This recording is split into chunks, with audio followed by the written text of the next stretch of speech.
Especially dun sa mga tao na feeling nila na parang meron ng life sentence yung buhay nila na wala na silang pwedeng gawin. But then, Yaya Maya showed them na kahit anong estado mo sa buhay, basta nandyan ang pamilya mo, nandyan ang pananampalataya mo, at marunong kang mangarap, pwedeng matupad yun.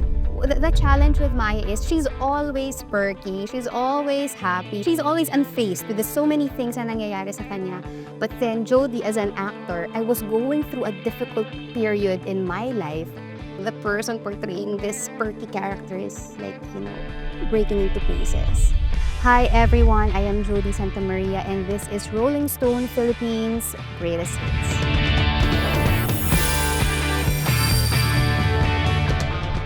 Sana makahanap ka ng kapareho mo. Pareho mong baliw. Sino sila ulo? Ano? Yung takot sila, ano? You don't have the right to talk to me that way! Bayan ko to. At bahay to ng kaibigan ko.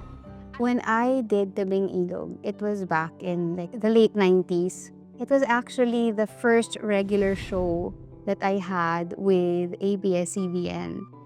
So, previously, I was just doing mga guestings, ganyan. Kasi parang 3 years prior, kaka-launch lang namin sa batch namin. When I became part of Tabing Ilog, of course, it was something special because it was the first regular show.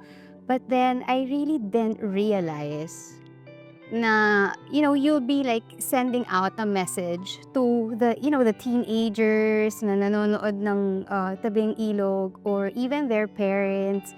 Because I was so young. I was around maybe 17 and 18 years old when I did Tabing Ilog kasi. So, nung time na yon, I just look forward to coming to the set because I knew I was going to be with my friends.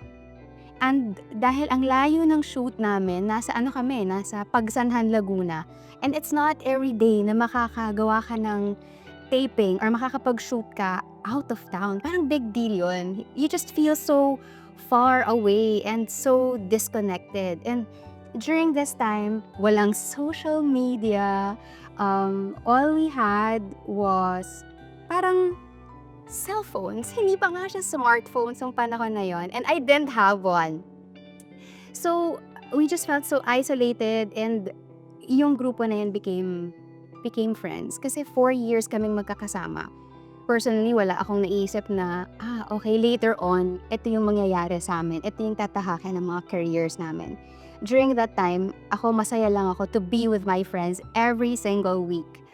They do it's parang a test before na parang gusto nilang makita kung nagpe-pick up yung show or kung nagugustuhan ng mga tao yung ginagawa mo. Paanong paraan? Through mall shows. We would always do mga mall shows. Bukod sa pagpapromote ng Tabing Ilog, nag-mall show kami. And then yung mall show namin, hindi siya limited sa Metro Manila. Lumalabas talaga kami ng Metro Manila pag napapadpad kami sa Mindanao, sa Visayas, ganyan. So, yeah, I think ako personally, dun ko na-realize parang, okay, so, parang palang nanonood ng show. Kasi syempre, iniisip ko lang, lalo pag nasa Laguna ka, parang ang layo mo. And sobrang na-desensitize na yung mga tao sa mukha namin dahil every week kaming nandun. So, you'd never really or truly realize na, okay, meron ka palang impact na nagagawa sa buhay ng mga tao sa paligid mo. How do you even, sabi ko nga parang detach yourself from playing a role for 4 years and you play that role every week? So sometimes parang ako pa ba si George? Or ako pa ba si Jodie? Or ako na si George? Sometimes there are things that I would pick up from her character and then sometimes there's just things about myself na ini-inject mo dun sa character. So sometimes may point lang na nag-intertwine sila.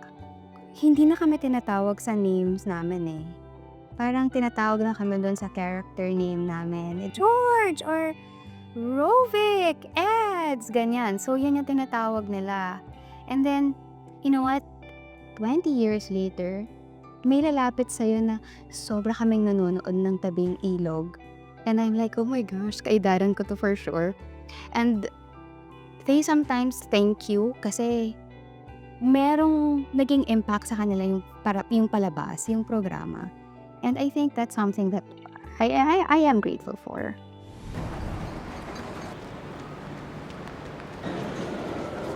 I'm sure most of you would ask, ano yung chassis? Kasi yun yung title ng pelikula. And, well, hindi kasi siya napalabas dito except for sa UP, it was, like, fun fact, it was marked XX.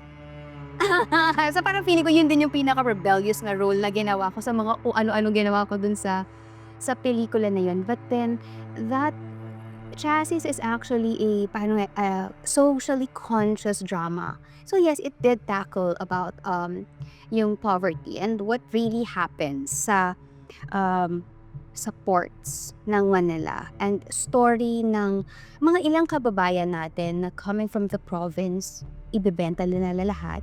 Meron kang lupa, meron kang kalabaw, meron kang maliit na farm, pero ibebenta para makipagsapalaran sa Maynila only to find themselves like living under the chassis of a truck. And doon tumakbo yung buhay ni Nora and her little girl. It was just about survival. I believe ito yung mga mensahe na gusto mong ipakita sa mga tao na nanonood na ang buhay ay hindi bed of roses lamang, hindi ba?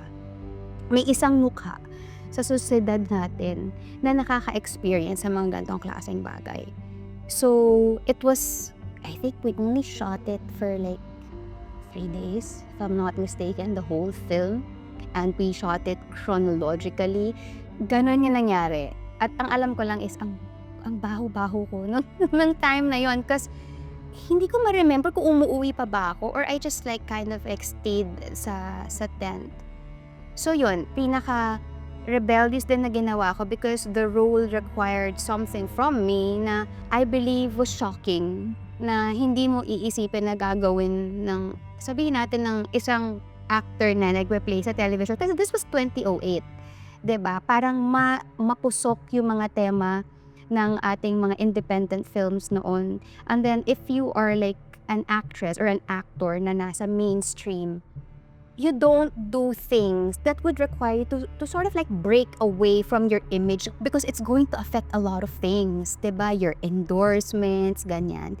But then I felt during that time na we just want the message out there.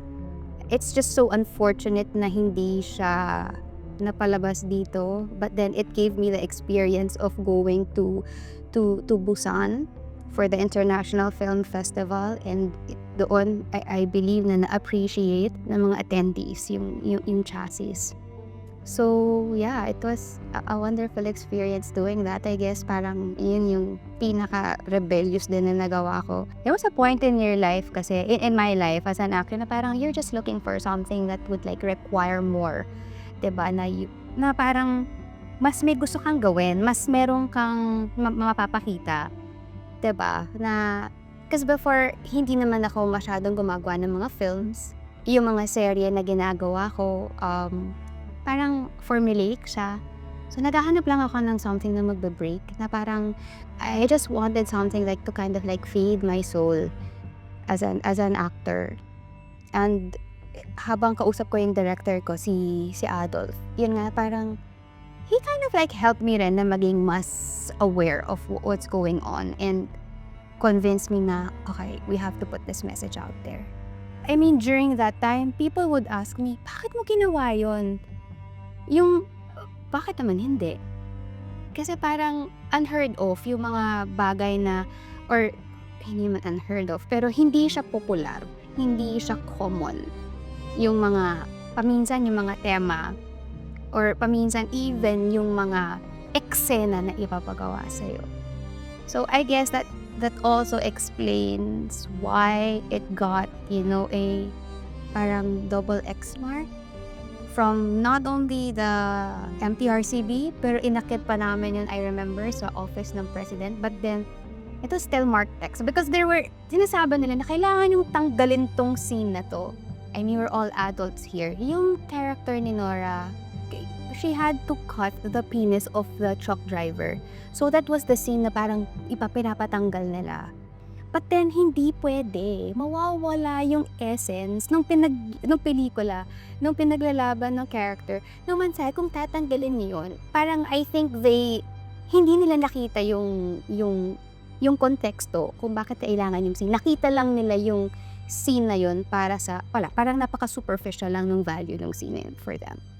So, hindi siya napalabas. Diba baby, ang saya-saya, parang family outing, no?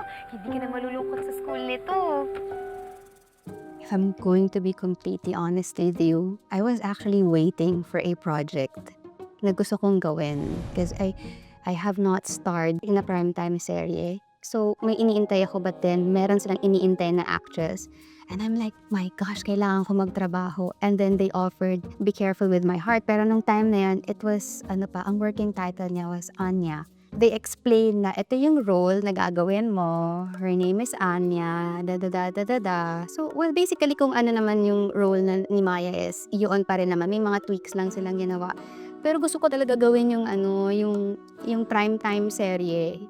But end up na, sige, habang wala pa yung primetime serye, iniisip ko na magandang filler naman tong si Be Careful With My Heart. Kaya lang talagang gusto ko magkaroon ng status ng it girl. Pero biglang kailangan kong gumawa ng role ng Yaya. And then, peg lang siya for 12 weeks.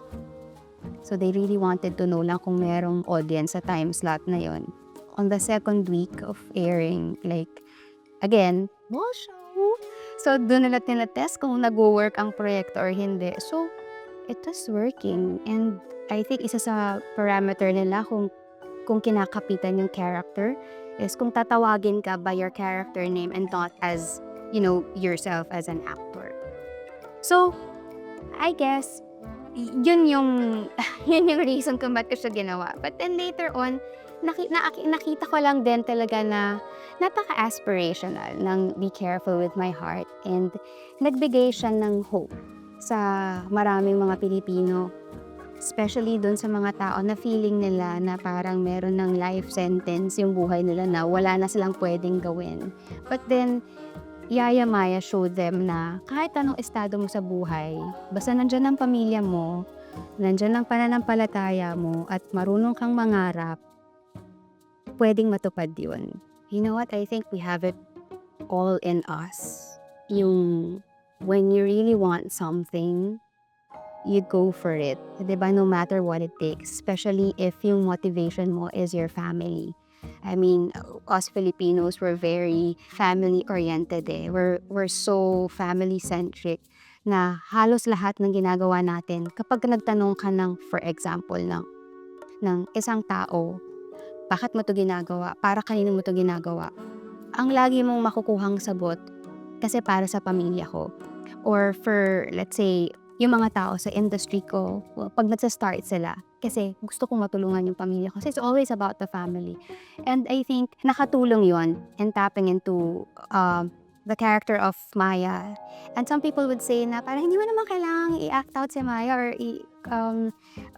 hindi mo kailangan ng acting kasi parang ikaw na si Maya. But then, you know what?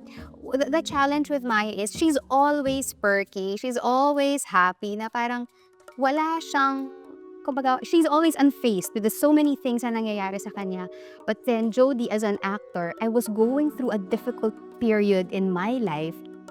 And then, you should come to the set ready to, hi!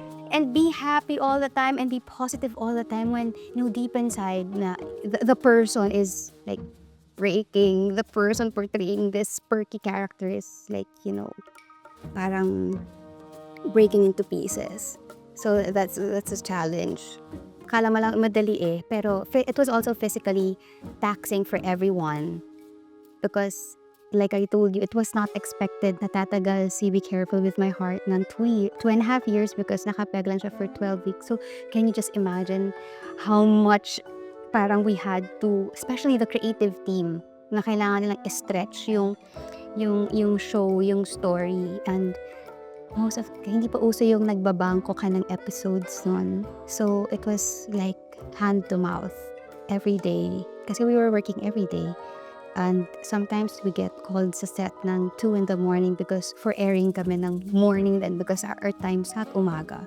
So, medyo yun lang din yung challenging part. Not so sa sa emotions. It's more of like, it's physically draining. But I believe most of us are like thankful for be careful with my heart. Kasi maraming nabago ang buhay because of the show. Pika, tem nam Hainoy Cup. Ah! Cup. Thank you. Ay, ito, kailangan ko rin ito. Gwapo naman ni Kuya. Salamat. With Dear Other Self kasi, it's like, parang yung character ni Rebecca, parang ano siya, meron siyang parallel lives ganun yung atake niya. So there is this self, and then yung other self is yung what if. Yung what if self mo. And I think that's super relatable because lahat tayo, meron tayong mga what ifs na kung hindi ako pumasok today, asan ako ngayon? So, yun yung yung maganda sa Dear Other Self. I think mas naging biyahera ako because of the character. I mean, I love to travel, but then kasi yung my other self is si Rebecca Biyahera. So, give up niya yung career niya sa Manila, and then she just like started to like travel, solo travel. And parang nakita ko na parang, alam mo yung character yung nakatulong sa akin. So yun yung nagbukas na, okay, I can do this. Kaya ko rin gawin yung ginawa ni Rebecca. And I believe most of us would kind of like relate to her. Minsan, iisipin mo na kung hindi ako nag-artista, kung hindi ako pumunta sa audition na yon, matutuloy kaya yung dream ko of becoming a doctor? And then, nung ginagawa ko siya, kasi parang sobrang swak na swak ko. Parang iniba lang yung situation, iniba lang yung profession, pero parang sobrang gets ko siya. Yun din yung reason kung bakit, kasi gagawin ko to. And also, I worked with my director, si Direct Veronica. I've worked with her sa isang indie film na Maling Akala yung title. So, it was a good reunion for the both of us. Alam mo, parang same pa rin yung what if ko from yung my what if like 10, 15, 20 years ago. And what I'm trying to do is still trying to make that what if turn to reality. But sometimes, parang isip ko, time's not on my side. But then nandun pa rin siya. Walang hiya ka. Walang hiyang galit na galit sa'yo. Mr. and Mrs. What's going Rosero, on? your daughter is sleeping with my husband. Jill. Enough! No, I've heard enough. hindi pa to enough. Kasi may isa pa kayong kailangang malahan. With TBMV, I guess the connection is like Jill and Jodie are both mothers. That you would just try to do everything in your power to hold the family together. But sometimes, that's not always the case When TBMV was first offered to me, grabe yung pressure. Though I really have not seen the Korean version ng Timeline, the Korean adaptation.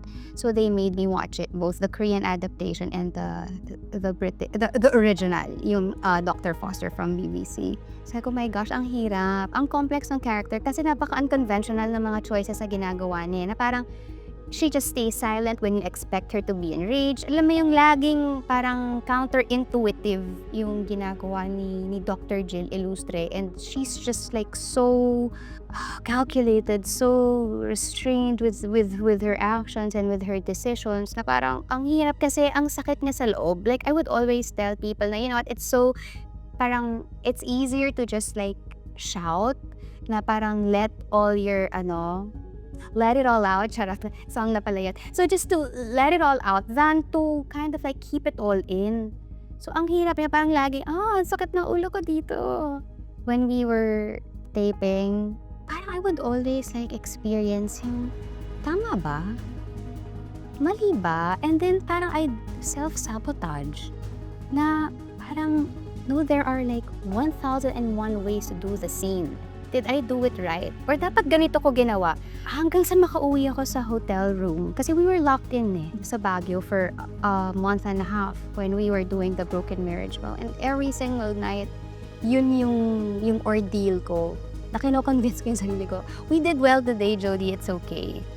But I guess it also helped me in a way because again, I was always on my toes. Na parang, if example, yung script is for like the third day of shoot pa. Sa first day, sa gabi, aralan ka na yan. Parang lagi kailangan come to the set prepared. So that was the pressure that I was feeling, and that was also the kind of pressure that I put upon myself. So, right after the shoot, alam mo, I felt so tired and I was telling people na, no, ayoko na, hindi na talaga ako mag-aartista last na yon.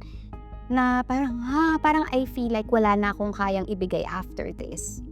During that time, kailangan ko lang ihanapin yung balance na may pressure ka but then at the same time, hindi ka napaparalyze. Because if there's this kind of pressure wherein you go blank, anong gagawin ko?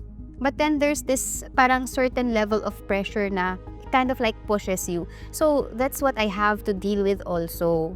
Finding that balance. Kasi knowing myself na parang, yun na nga, like I was telling you kanina, parang, meron akong sarili kong parang, I tend to self-sabotage a lot. Na parang, yun nga, like kung binibilang yung ginagawa ko, tama ba, hindi ba, paano ko pwedeng ginawa to differently. But then again, going back, parang yung pressure na yun is nakatulong. At the same time, that was something that I had to debrief myself right after the shoot. Kasi parang after, parang andun pa rin siya. It was still running sa head ko na I just have to like wash it and let it go.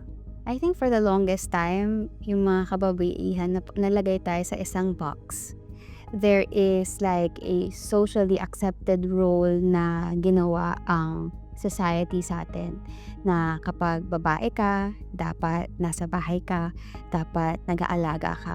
May mga pagkakataon na hindi rin tayo nabibigyan ng boses. Kung ibabalik ko sa The Broken Marriage Vow. Normally, sa sitwasyon ni Dr. Jill Ilustre, pag nangaliwa ang asawa mo, di pwede, babae ka, 'di ba? You're expected to, to take it all in na hindi sa okay lang yan, pero kailangan yan dahil you will have to hold your family together. So, hindi pwede yung konsepto na, hihiwalayan mo o binabalikan ka naman ng asawa mo, tanggapin mo yan. So, I guess, yung mga characters na ganun, nakakita din ng mga babae na, hey, kumbaga, merong ibang choice may ibang option. Hindi porket sinabi nila na dapat ganito mo gawin, ay dapat ganito mo siya gagawin. Kumbaga, pwede ka rin maging unconventional sa choices na gagawin mo sa buhay mo. Para sa akin, ibibigay ko yung credit sa writer, sa creative team. Kasi first and foremost, hindi ko naman maiisip yun eh. Sila yung nakaisip nung line na yun. Kumbaga, naging vessel lang ako para i-act out yung mga linya or bigyang buhay yung mga linya na sinulat nila. Yung mga scenes or yung mga lines na nagiging quote-unquote memeable, diba? Or yung sila yon. Ibibigay ko yun sa writers and sa creative team. Kasi ako hindi ko naman maiisip yung papunta na tayo sa exciting part. Or hindi ko rin nahihisip yung your daughter is sleeping with my husband. And also, yung mga content creators na napaka-creative din nila dun sa mga renditions nila yung mga scenes na yun. I think yun din yung isa sa mga rason kung bakit nagiging, alam mo yan, parang immortal and iconic yung mga eksena. Bawal magkasakit, bawal malungkot, bawal umasa, bawal magreklamo, basta laban. It was an amazing experience working with Direk Irene. She's just so cool. Super. Napaka-collaborative niya. Mararamdaman mo na nire-respeto ka niya bilang aktor. Nararamdaman mo yung laki ng tiwala na ibinibigay niya rin sa bawat isa sa amin na gumaganap ng mga roles na yun. And I was just blessed with super amazing co-actors, si Jane and Loisa and Sanya. Para kaming naging magkakapatid. Me being the, yung eldest sa kanila. We were shooting in Nagoya for almost a month. So every single day, itong mga babaeng to ang kasama ko, except pag sa day off. So it was a wonderful experience. It's also always nice to be telling stories na babae ang sentro ng storya. It's always nice to be able to tell their stories and to give justice to what they're going through. And ang pelikula kasi is a medium na sumasalamin siya ng mga bagay na nangyayari sa totoong buhay. And at least man lang dun sa ginawa namin, mapakita namin kung sino ba talaga ang mga babaeng to. na parang wait, bago kayo humusga, bago kayo magkaroon ng mga preconceived notions ninyo, parang panoorin niyo muna to. I kind of sympathize with Vicky because bilang nanay, nangyari din naman sa akin to eh. Nagkataon lang na it's like same situation, different profession. But bilang nanay, gagawin mo naman talaga lahat eh to survive, to as much as possible give your son and your family a comfortable life. With her, kailangan lang talaga niyang umalis because hindi niya nakikita na nandito sa Pilipinas yung oportunidad. Yung oportunidad prinisenta sa kanya ng ibang bansa. Doon nga sa Japan natagpuan. Yun nga yung question na gusto natin ding sagutin eh. Ano ba yung mga bagay na willing kang isakripisyo para sa magandang buhay, para kumita ng pera? It's actually a story of survival. 4 girls in Japan trying to survive.